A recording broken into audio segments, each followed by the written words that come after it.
everyone, and welcome back to another episode of the NGA podcast, your go-to source for all things gymnastics.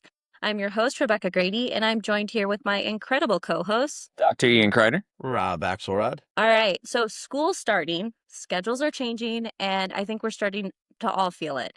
I don't know about y'all, but we started school this week in Tennessee, and just simply shifting my schedule to get my kids up, get them out of the house, and get them to school on time has literally destroyed my life. So I don't know how it's affected you guys, but that's why this episode is not just for our gymnasts, but it's for coaches, it's for parents, it's for all of us who mornings are getting earlier, practices are getting later, and those days are just getting longer, and it's all going to start impacting all of us soon. So I wanted to bring up a topic that a lot of people can overlook, and it's something that Dr. Ian Kreider is very passionate about and talks frequently on.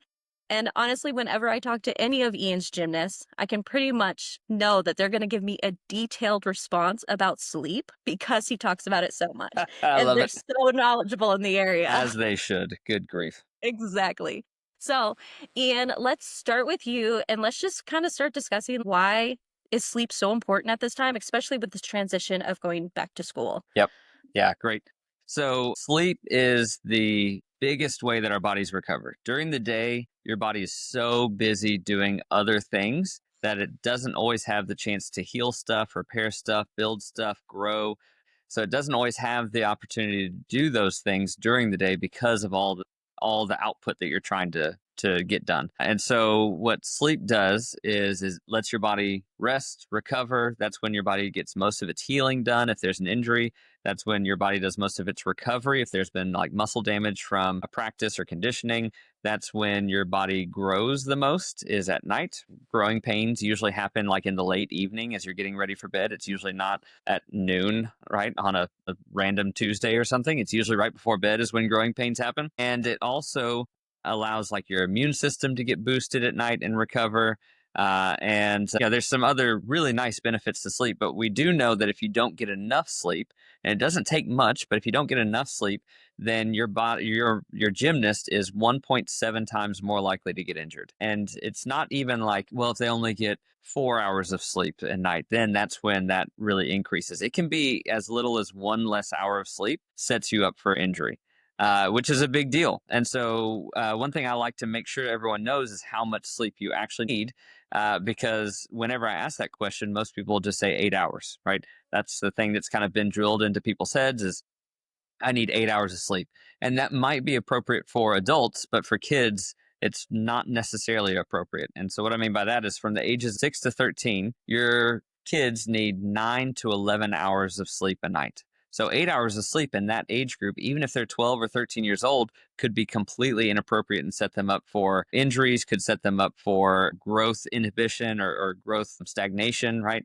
It could set them up for a lot of negative things that you're not even trying to do. You're like, oh man, they're getting 8 hours of sleep. Fantastic. We're doing our job. When really they needed for their body 10 hours of sleep. You just go, oh man, that's tough, right? That's hard to get. So you've got to do it on purpose. Between the ages of 14 and 17, we need 8 to 10 hours of sleep. So for some kids in that age group, 8 hours is appropriate, but there's going to be plenty of kids that 9 or 10 hours is still appropriate because it's 8 to 10. It's not just 8 hours of sleep. And then finally for 18 plus, then that's kind of that 7 to 9 hours a night. Or if you have kids, just good luck, right? Do whatever you can. But 7 to 9 hours of sleep is appropriate for those. So any college gymnasts that are listening, any parents, any coaches, you're trying to get 7 to 9 hours of sleep. That's your goal. So 8 hours might be completely appropriate for you, but those college gymnasts or something that are staying up late studying, hopefully, and waking up early for a Saturday morning practice, and they only got 5 or 6 hours of sleep, then all of a sudden they're at a big risk of injury. Yeah, I mean, I agree too. We talked about that in ex-phys class, and, I'm not the doctor, but, that was my degree. It's an exercise science degree. And so we talked a lot about that. And those numbers are still accurate to this day from even back in the numbers that you just talked about. For us adults, it is a lot harder. I was a 5 hour a night person, and I ran great on 5 hours. And I felt like if I slept an 8 hour night, I was like more tired than ever. They tell you I had too much sleep. I mean, those things can happen also with some of our athletes. Some of them don't have it a school day or they have off for a day of school, they don't have to be in here until 4 o'clock, and they'll stay in bed until 2 o'clock and sleep for 15 or 16 hours, and they just can't get moving. So that kind of goes the other way with some of the sleep where they overdo it, or just, being a teenager thinking that they could sleep all day long. We talk about that a lot here about their bedtimes, because I know that some of them get out, and that was what sparked me to do a day group. And the day group was get in fresh, get out fresh. You're getting up early for school, get into gym early while you're still like midday awake, get out at dinner time, go home, have dinner with your family, get homework done, and go to sleep at 9 o'clock instead of finishing gymnastics at 9, trying to cram in homework, getting something to eat at 9:30 or 10 o'clock at night. By the time they get home and get showered, I mean, it's the next thing you know, it's midnight before they're in bed, and they're up at 6. So that's only 6 hours of sleep. So like those evening workouts make it hard for the girls. So what we had to do is discuss how can a 6 to 9 at night gymnast or a 5 to 9 at night gymnast get enough sleep. Well, so if they get out of school at 3 o'clock, they need to get home and they either get a nap, right? Which I'm okay with for these teenagers, or they take the time to get in some good nutrition, get their homework done so that when they get home, they can take a quick shower and go to bed by 9:30 or 10 o'clock. So they're going to get their 7 or 8 or 9 or 10 hours sleep that they can. So then the other thing that happened here in Pennsylvania anyway, I think in Jersey it did too, is they pushed the school times starting to a later time, which meant the kids are not at school until 8:30, which is great. So they can sleep in and get those extra hours of sleep that they needed. But I think the biggest problem we ran into here with the girls is summertime. So the day group kids, their summertime schedule is 8:30 to 1. It's easy. On Mondays, it's 12 to 4. Friday, Saturday, Sunday, they're off. And so what do? They're out. I gave them these 3 days off, Friday, Saturday, Sunday, and they just, they're full at it. They're at picnics, they're at barbecues, they're swimming, they're down the shore, like, they're staying up late, they're, with their friends. And so then they walk in here on Monday, like they just like, I don't know, like, what'd you do? Run a marathon over the weekend? So Right. they didn't pay attention to nutrition. They didn't pay attention to sleep. So we started talking more about that in practice. And so now all of them all weekend long are paying attention to their sleep. They're trying to stay on the same sleep patterns. And what I wanted them to realize is that their sleep pattern for when they do go back to school, like you were saying there, Miss Rebecca, that these people are like your kids have to get up earlier and they have to go to school, and they're sleeping in the summer. And I try to get my athletes to get up at the same time that they normally get up, whether they have practice or not, so that they don't lose their sleep patterns. And that became a big thing here. And I do check in on a daily basis. What time did you go to bed? What time did you wake up? What did you eat? What did you have for breakfast? And those kinds of things. And so I think that their nutrition also sparks the reason why sometimes they don't get enough sleep, is because they eat too late at night, for those kids that finish practice at night. Yeah, it can certainly disrupt your sleep if you're eating late at night. But, again, if I had to choose between eat late at night or not eat at all Yeah, and I and agree. get an extra 30 minutes of sleep, it's like, Yeah, you got to eat. you got to eat. Those two It things. becomes more important than the sleep. Yep. Yeah. They need the Unfortunately. nutrition for recovery. Yeah. Yep. I found, there's a couple of little stats or studies or, whatever you want to call it that I really like to cite.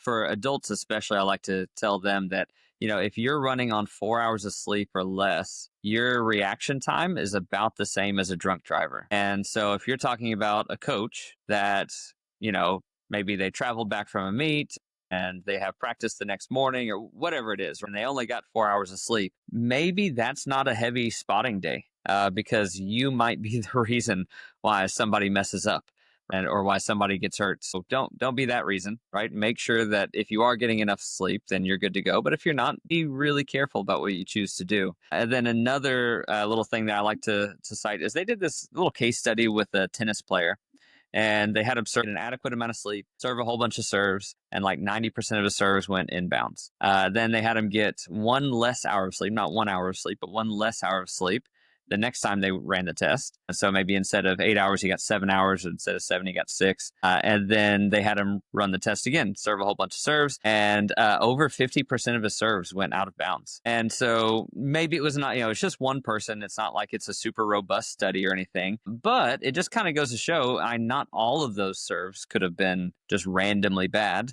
right? He definitely had a larger percentage of serves that were bad. And what I like to tell my gymnasts, I'm like, hey, on the off chance that tennis is just a little bit easier than gymnastics is, which I think we would all agree that gymnastics is just a bit harder, at least, than tennis. It's certainly more dangerous. Like if you get hit by a 100 mile an hour ball, it's going to hurt. Like that's not a pleasurable thing, but splitting the beam has got to be worse, right? So, Yeah. so there's got to so if that had an effect just on this guy's serves, well, tumbling on a 4-inch beam or trying to catch a bar or trying to land a vault or whatever it is, man, that is exceedingly difficult. And we want to make sure that our brain is running at full capacity to be able to do those things. And if you're not getting enough sleep, then your brain isn't going to function. Your motor function and motor response time, like your muscles responding to the stimulus provided by your brain, like that goes way down, and all of a sudden you can't think right, you can't move right, and that's why you get hurt. And then if you think about it, you were talking about coaches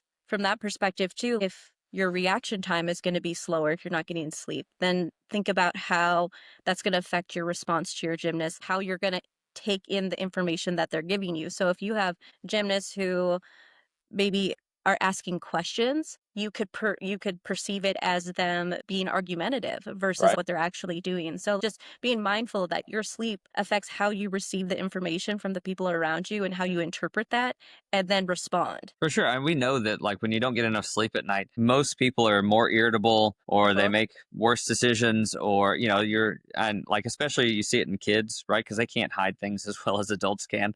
But kids, their little halo that they always wear around catches on fire or is held up by horns that day, or whatever it is. I like the visual with that one. That's right. So, and your mood definitely changes. And if you Yeah. don't think that's true, you need to hang out with more teenagers that aren't getting enough sleep. Then you'll find out that, yeah, that definitely affects your mood. So, as coaches, if you're not getting enough sleep and you're really frustrated in the gym, those might have a common link there. Yeah, it's on the coach's side, I decided 3 years ago to get something to help me to track my sleep. I'm not here to do a commercial for it, but I chose the Ring because these different kinds of watches that you can get, watches, and they hook to your smartphones, and they have these smart rings. And this company was really a big push on these rings, and I did it just to track my sleep. And then it became a whole big thing. It tracked your steps, tracked your exercise, tracked your heart rate.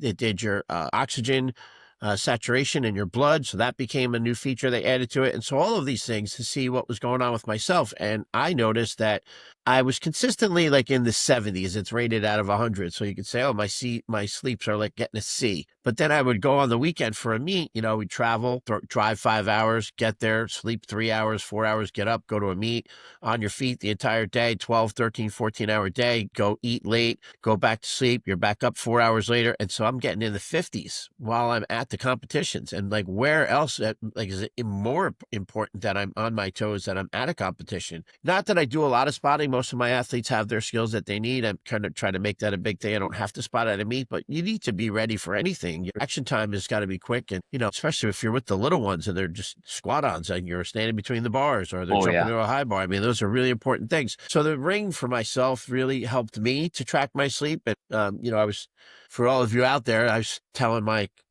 co-hosts here that I had a 40 something on Tuesday night, but last night I got a 94, right? So I had some great recovery to make up for the night before, but those are important because you can tell on Wednesday I was kind of like dragging around in here because I didn't get a great night's sleep. But I have to think about what are those factors that keep me from getting a good night's sleep. I had driven down to the Jersey Shore and I was out with some friends, and then I had to get up extra early to drive back in the morning. So like those are the factors, like, why my sleep wasn't so good that night. And so what made it better the next night? Well, I made sure that instead of staying in the gym until 10 o'clock at night, I got out of here as early as I could and got some extra sleep to try to make up for it. Yep. So if we're doing it as adults, we have to be able to stress that for our athletes. It's important for them to do as well. Yep. Yeah, absolutely. Then also realizing that if it's hard for us to do as adults, when we seemingly have things more put together than children, which I don't know if I agree with, but we have to expect them to have a difficult time doing it too, I and see. knowing that. I mean, for me, I was always a 5 hour a night person, and 5 hours was plenty. I didn't ever need any more or less than that, and I was running all the time. And it's not like I have children or anything like that, but I have a very busy day, and so getting up early is making my day longer. So the 5 hours wasn't working. You're working 12 or 13-hour days because you're just like, you're in the gym, married to the gym, whatever. It's all by choice, right? No one's twisting my arm to be here, but I did decide that, I was starting to gain some weight and I couldn't figure out why I had this weight. And as I got older, we actually need a little bit more downtime, rest time, even if it's not just sleep, it's just downtime. For your body to recover. takes a long time to recover, and it takes a lot longer as an adult as I've gotten older to realize it takes a lot longer to wind down. When I Yeah. go home, the last kid walks out of here at say 10 after 9, and by the time you clean up, finish trash, or all those little things that we do here in gymnastics, and I walk out the door, it's 10. And the time I walk into my house, it's 10:30. So Yep. I'm all amped up. Practice was great. And how do you unwind? Right? And you have to come up with ways to unwind. Now, I don't think kids need to get into any more cell phone stuff where they need to listen to like the Dream app or this app or the white noise app. Like, it's the last thing we need to do is get them another app on their phone to just give them more time on their phone, right? Right. So, Right. like, that's just so silly. But they do need a routine. And I feel Yep. like talking about their routine, it's just like gymnastics. And most of the time, my athletes will go someplace and they would go to a sleepover, and I would be like, "Oh, I don't really think that's a good idea because you're a little bit younger. You're going to a sleepover with these older kids." And they're like, "Oh no, like when it's time for me to go to sleep, I'm done. I go when I go to sleep." And like I find that a lot with gymnasts. Like it's time Yeah. to sleep, they want to sleep because they are so regimented about everything they do with their gymnastics, with their nutrition, with their sleep, with their schoolwork. So you do have to get them started, though, at the young age of making sure that they go to sleep. As long as you get them in some sort of routine and teach them about routines at a younger age, if they're going to be in your team program, very important to get them to stick to that same routine, I feel like, through the summer as they do for school year time. I Yeah. think that's super important. Yeah, and that's a great segue. Most of the time when I'm educating gymnasts about sleep is I talk about sleep hygiene, which has nothing to do with like putting on deodorant before bed or anything like that.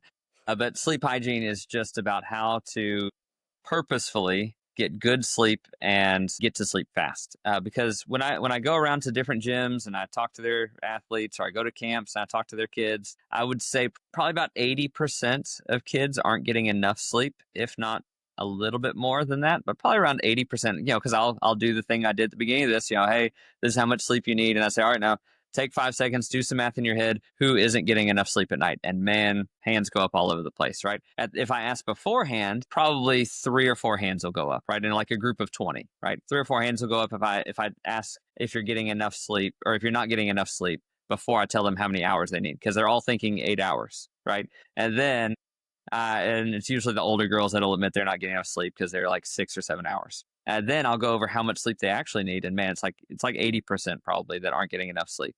And then of that 80%, and even of just gymnasts as a whole, probably about 80% have difficulty falling asleep. And what I mean by that is it's taking them longer than 5 or 10 minutes to fall asleep. And if I just said 5 or 10 minutes to fall asleep and you went, "What? I wish I could fall asleep in 5 or 10 minutes." Well, this part of the conversation is for you. So you should be able to fall asleep relatively quickly. And my sleep hygiene, like the way that I go to sleep, is good enough that my wife gets irritated at me because I fall asleep in the middle of conversations because she paused for longer than 5 seconds.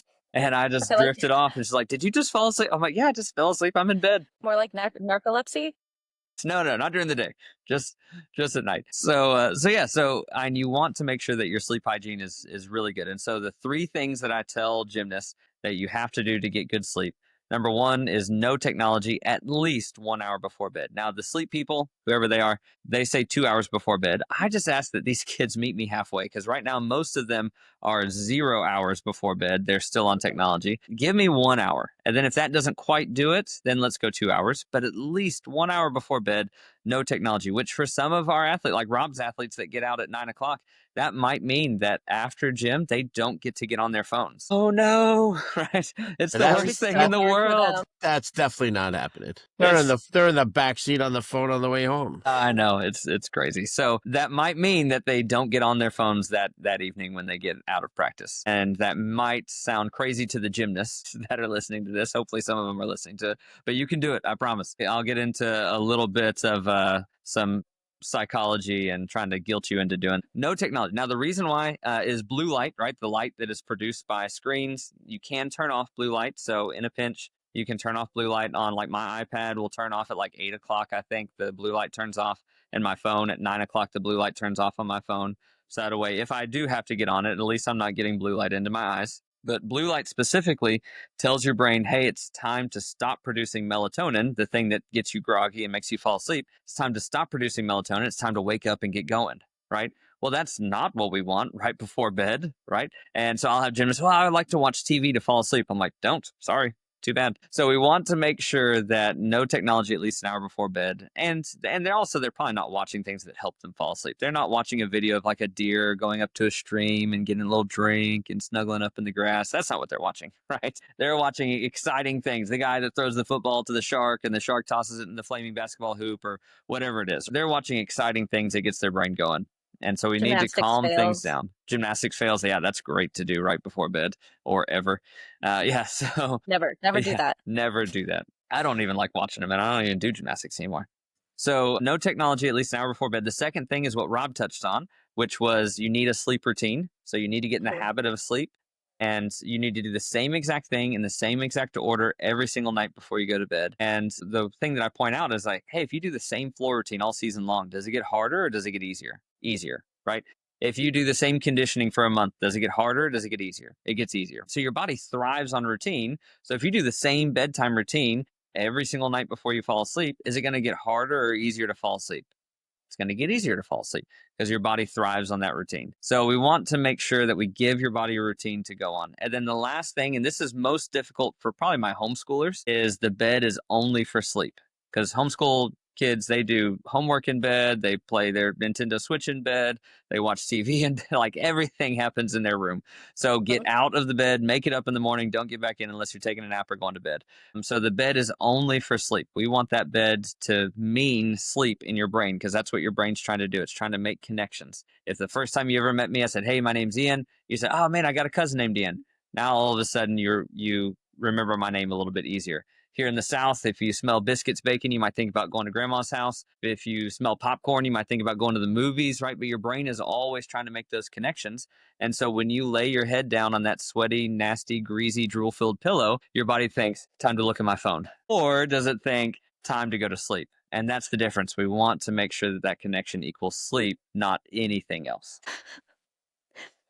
The routine, yes, so important. Getting the kids to buy in. How do we do that? Because the things you're saying sound amazing, Yep. but I'll even repeat some of this stuff when I talk to kids when I'm working with them, and Yep. they're like, an hour. Even parents are like, no, that's crazy. I'm not going to make my kid put their phone Oh down for man, an hour. that So drives me. how? All right. Yeah, yeah, I know I yeah. have so many parents who are just not willing to do that because they want their kids to have the social life, to like have those connections, which I get. So Right. how do we get this buy-in? Yeah. Well, I'll tell you, I get the buy-in here because they come into practice. It's 4 hours, and they're not allowed on their phones. Their phones are not allowed on the floor. I They're think not that's a allowed great on their idea. phones in between.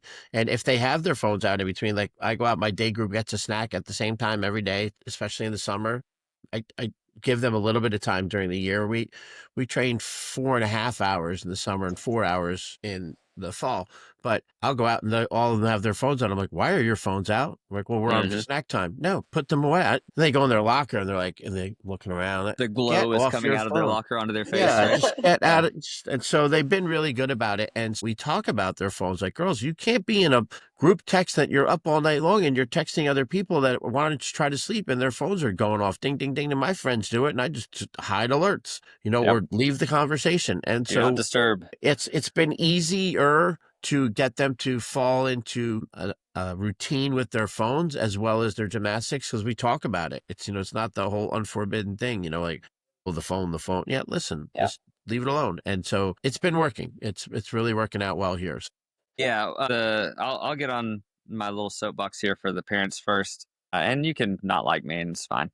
But for the parent, like I've had so many conversations with parents while I'm doing PT, right, and we go over sleep hygiene. I can do all the PT in the world, but if they're getting 5 hours of sleep a night, it's probably not going to heal. And so I'll be going through the sleep hygiene stuff, and I say, hey, no technology at least an hour before bed, and their parents will just go, oh, good luck with that. I'm like, what?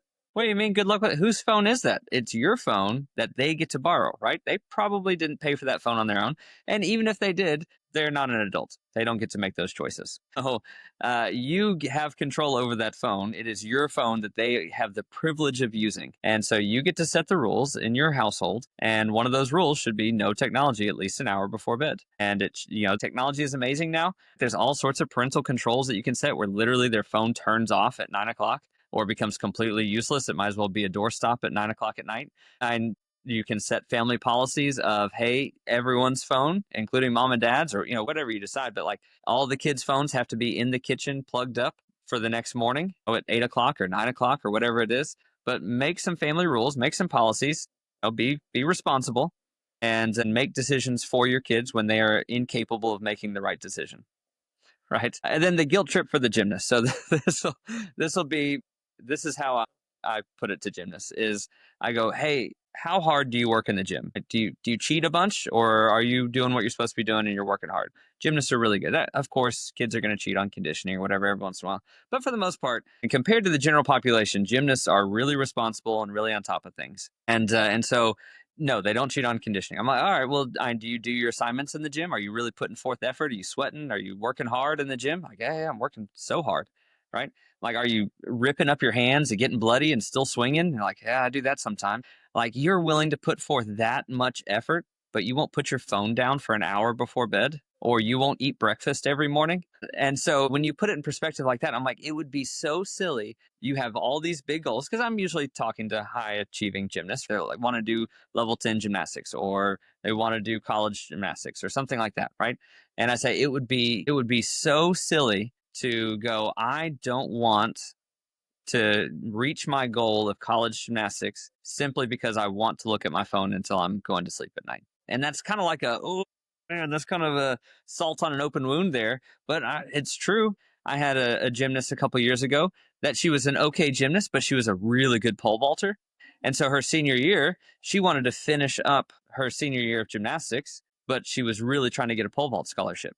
And so me, Coach Brain, goes, I'm not going to mess up $60,000 worth of scholarship for her in the gym. I'm not going to let her do things that would mess up this opportunity for what we do in the gym, because the gym is now fun and pole vaulting is the serious thing. And I'm not willing to make that or allow her to make that mistake. Right.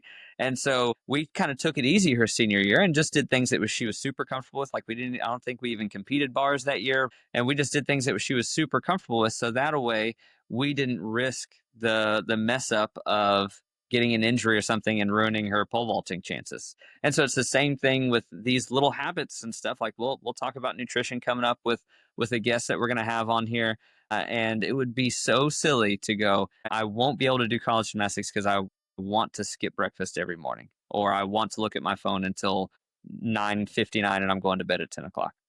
Yeah, and from the mental performance side of it, when I'm talking to them about it, because everyone is mostly coming to me about anxiety, I try to let them know that I'm like, you do know that when you don't get enough sleep, it causes anxiety. And if you already have anxiety, it makes it worse. So we're just amplifying that anxiety, which reduces your focus in the gym, like your ability to make corrections. It slows you down. You can't do that. And if it's not affecting, let's say it's not affecting any of your performance in the gym, the sleep, it can still affect your confidence. It can Mm-hmm. still like affect how you think about yourself and your ability to stop those negative thoughts. So just on the grand scheme of thing, it's affecting the whole of you at gymnastics, not Yeah. just like physical, it's recovery, it's your reaction time, how you think, all of those things. Yep. Yeah. And what else increases anxiety? Caffeine use. And what are they Yes. doing when they're tired? They're drinking a bunch of caffeine, right? Yep. And that Yeah. increases anxiety as well. Yes, it Yeah. does. That's another thing. I don't allow them to walk in here with Starbucks and frappe, floppe, Yeah. latte, whatever those things are. I don't know. Through some. Yeah. Mocha chocolate latte. I don't know what they are. So anyway, they get these half calf, no calf, low foam, whatever. Yep. So I don't let them do that. And so the other thing is too that they're not allowed to have energy drinks. They can't come walking in here Yeah. with an Alani or whatever. I also try to lead by example. I have 1 cup of coffee a day, and they know that I drink this thing. They're like, Mr. Rob, you're drinking that coffee all day long. It's got to be cold. Yep, it's the only cup that I'm going to drink for the day. Or every once in a while, I do the same thing. Go down the back, get myself an Alani. But I am an adult and I can handle having caffeine. Some of these kids, they can't handle 200 grams of caffeine at once. They weigh 70 pounds. I'm a little more than 70 pounds. If it's just a rounding error, though, right? I just drink my 200 milligrams caffeine. Doesn't do anything for me. You give them one of those, they're just bouncing off the walls, and they're not going to get their sleep. So I've got them at least bought into the fact of having a routine for their sleep. They're having a routine for their gymnastics. They're having a routine for their nutrition, and try to keep that consistent and constant. I try not to make the summer hours so different that it changes their whole world. There are the little kids that are in here at 10 o'clock in the morning, and they're the easiest ones. They're doing gymnastics at 10, but then they have the whole day to themselves. And that's the other problem with my earlier groups. They come in from 8:30 to 1, and they get out of here at 1, and then they're in the sun all day. And then there's the other groups that are in the sun all day and come in at 3, Oh and they're gosh, here till 6. dehydrated and sunburned and trying to do It's gymnastics. Whew. so I have this big push, and they all know I'm all over the sunscreen. It's on every email. Don't forget the sunscreen, please remind.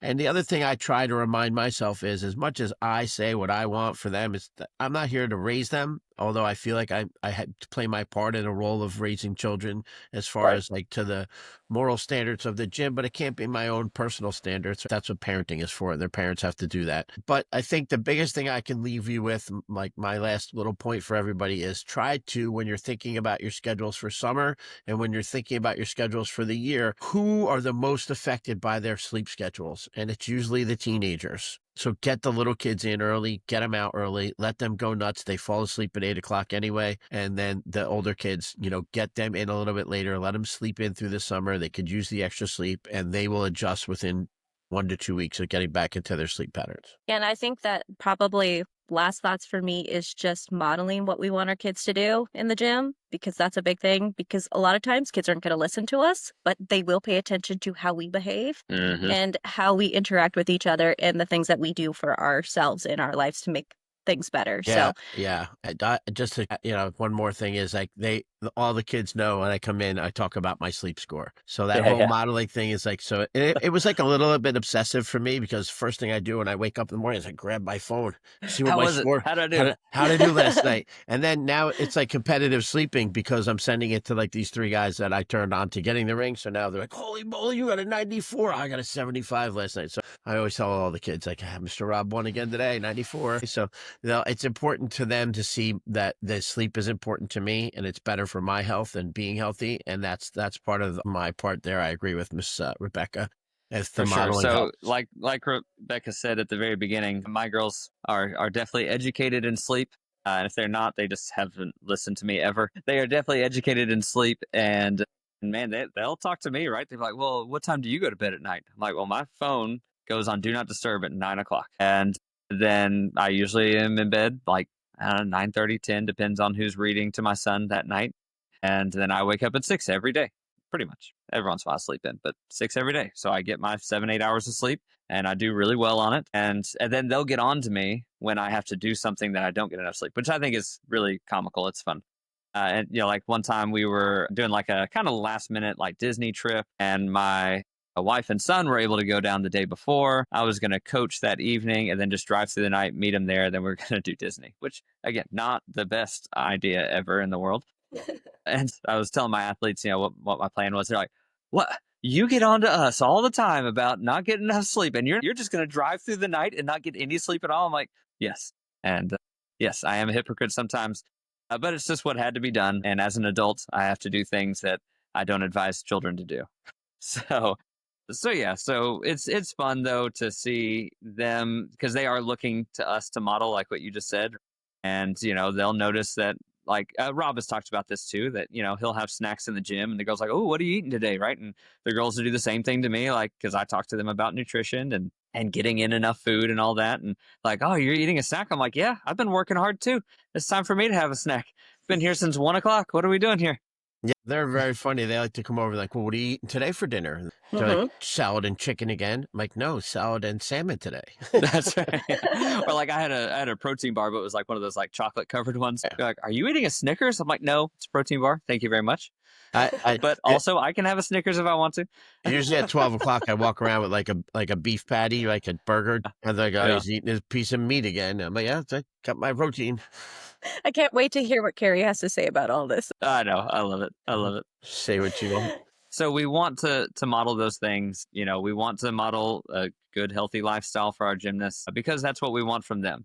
It's the whole "do as I say, not as I do" is a fun thing to say, No, but holds zero amount of no, authority or that's water, right. right? Mhm. That's right.